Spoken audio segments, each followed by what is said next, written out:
The football season is here, which means the fantasy football season is underway. People are starting their drafts. I just did 2 drafts last week. Kind of wanted to get into some of the things that I ran into. I did a 12-team PPR league, and then I did a 14-team Superflex league. So let's get into some of the draft results. So this is my 12-team PPR league.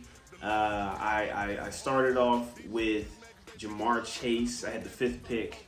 Started off with Jamar Chase. A little iffy about that with all the contract things that he has going on right now.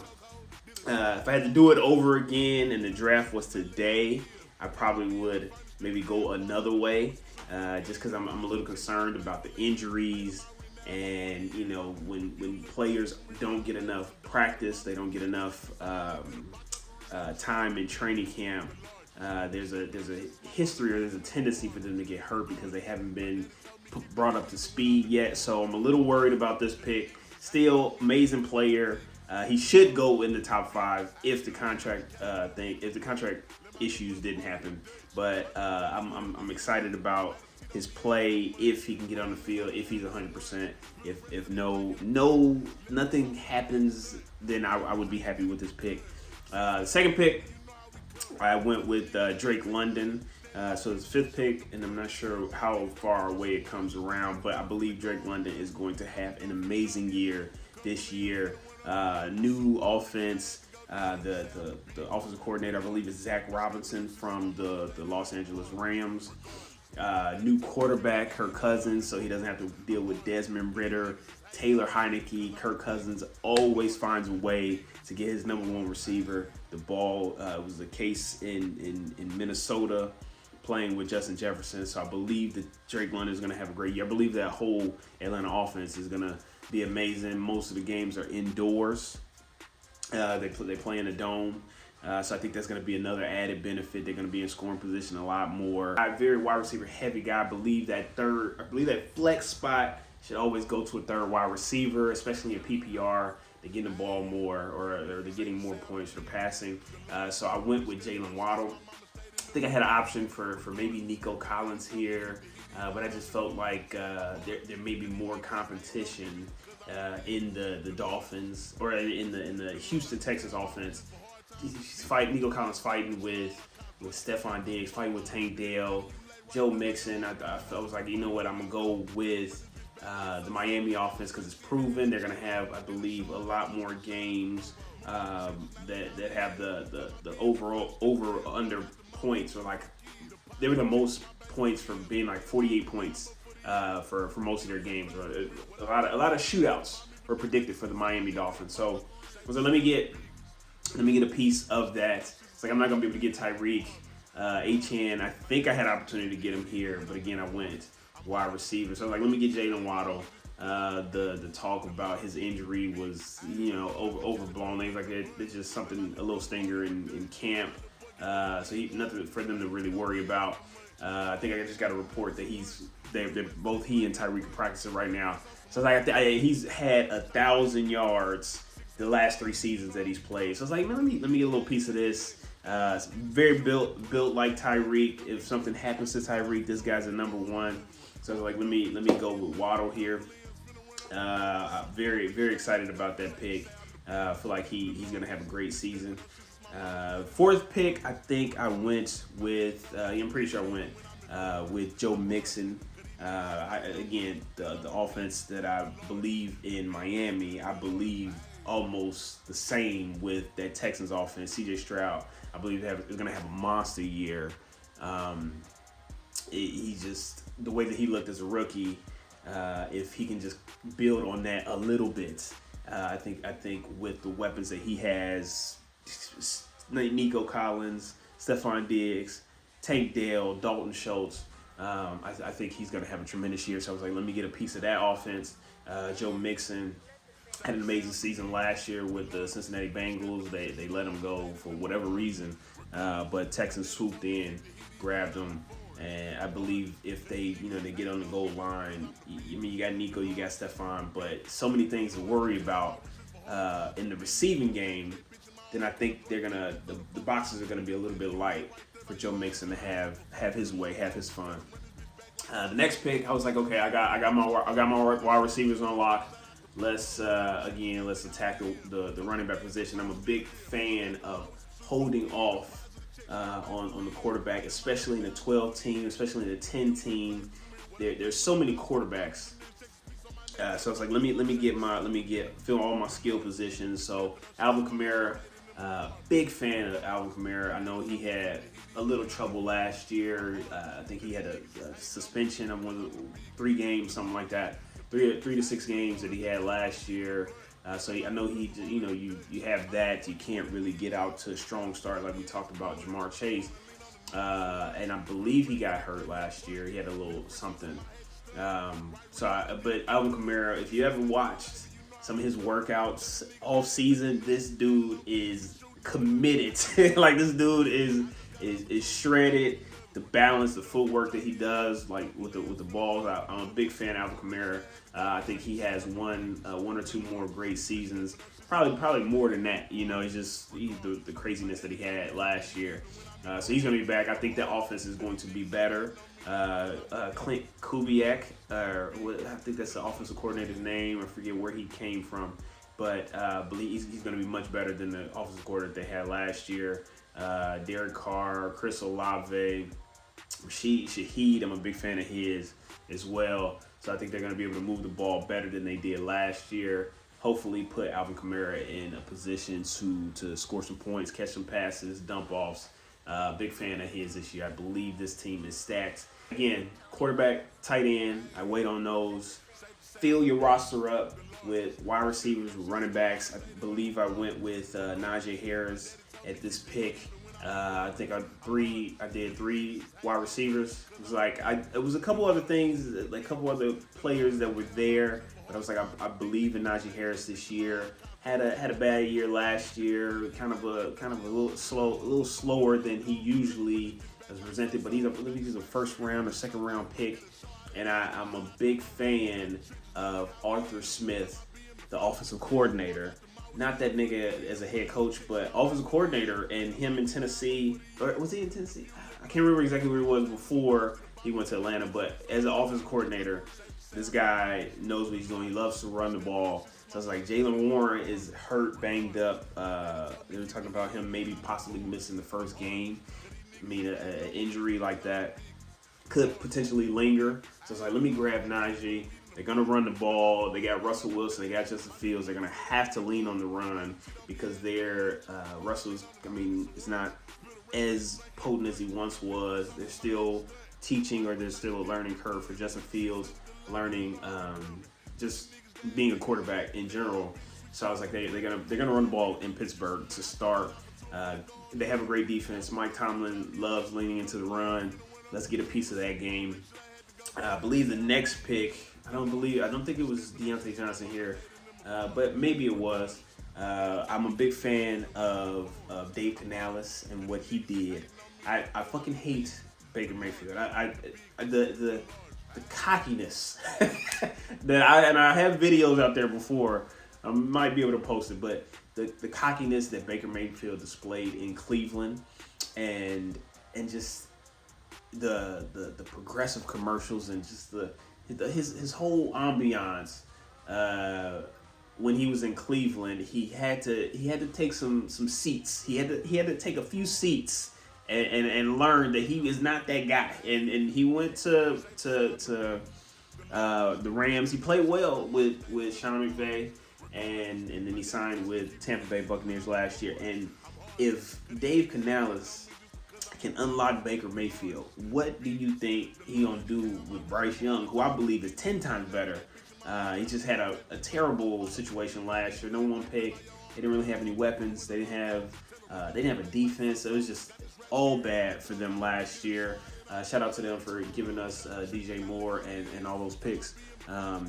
But Deontay Johnson, I believe, is going to have a great year. I believe they are going to target him. I mean, they got a couple of Adam Thielen, Xavier Legette, Chuba Hubbard.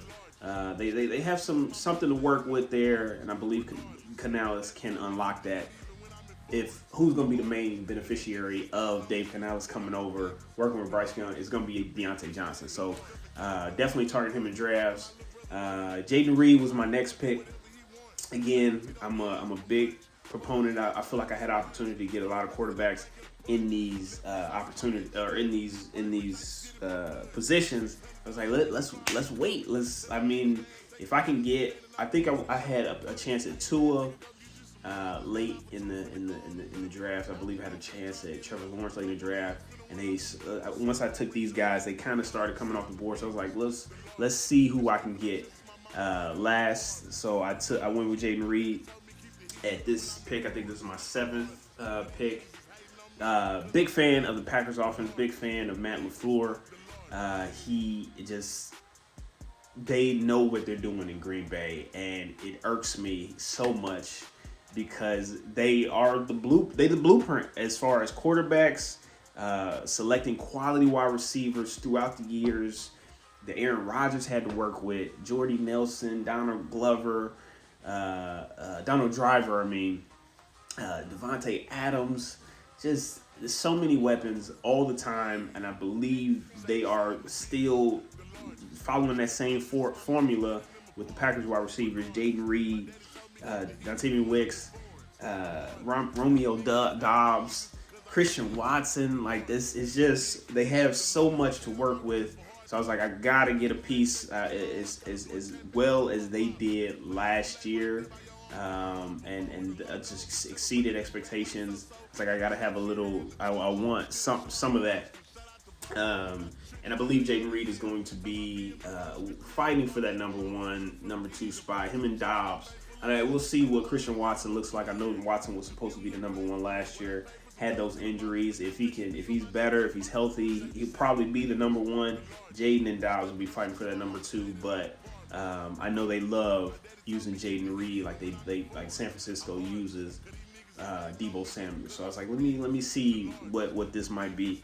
8th pick or 9th pick, I'm not sure exactly where I am, but Jackson Smith-Njigba, a tremendous fan of his. He played extremely well last year. Geno Smith had kind of a down year. The Seattle Seahawks kind of had a down year. Defense, offense, they really struggled. But I believe that it might be the time for him to be unlocked. Jackson Smith-Njigba to be unlocked. He played so much better, I believe, than Tyler Lockett did. So I think he's going to move up in the depth chart over him. DK Metcalf is still going to be that guy.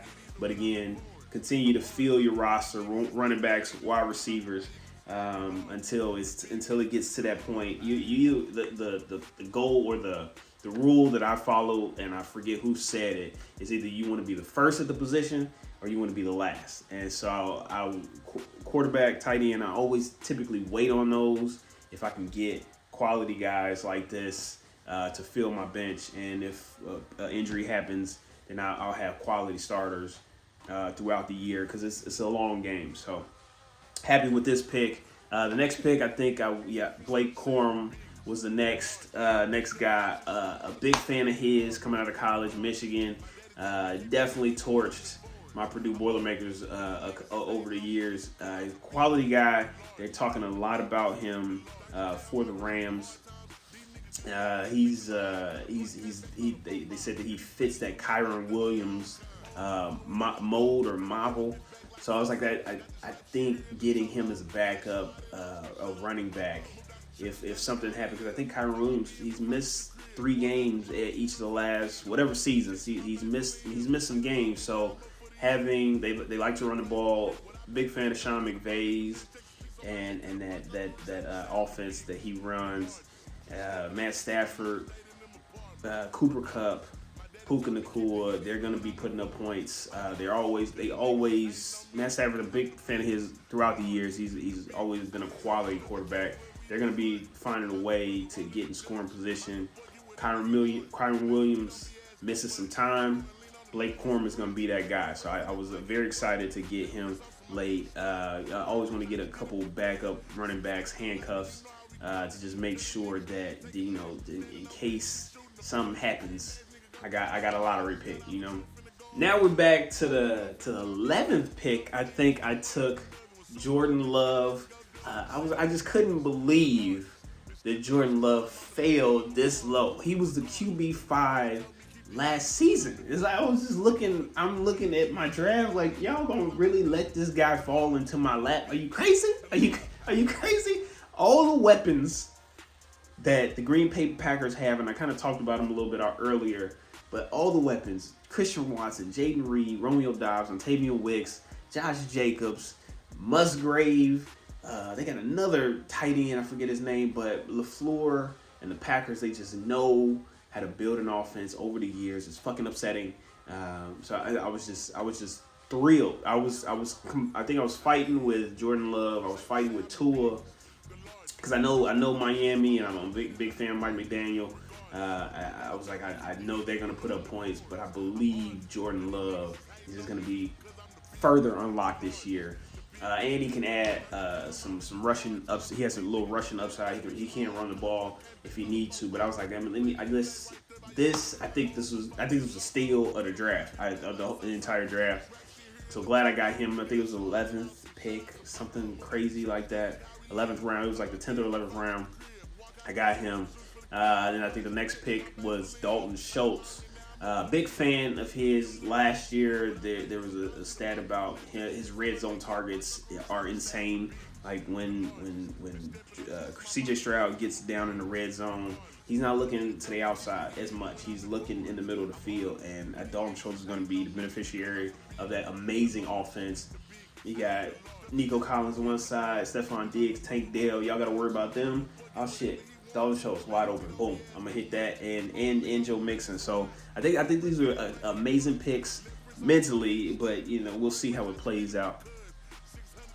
So yeah, back in Tyler Algier, again, same thing with the Blake Corum, getting a backup, getting a handcuff to a tremendous offense. I was very cognizant of that this year. I was like, let me get that Atlanta offense. I believe is going to be incredible.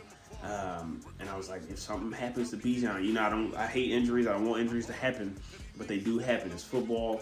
I was like, let's get the backup. This dude is a 1,000-yard rusher, and easily he can easily rush 1,500 yards. Like, it's not. He could be a starter on a lot of teams, but he just got Bijan in front of him. So if something happens, it's definitely like, let me lock this guy up late in the draft. And then I believe I picked up a Donnie Mitchell. Just seeing him play wide receiver, I believe he's out of Texas. This dude is incredible. I know he's a rookie, but I'm a big fan. Long, I believe he's going to stretch the field with the Indianapolis Colts. Got Pittman on one side. I'm in a bind because I didn't get a kicker. This is a kicker league, kicker defense league. In my other league, we don't do it. But so I might have to drop this guy, and I'm kind of shitty.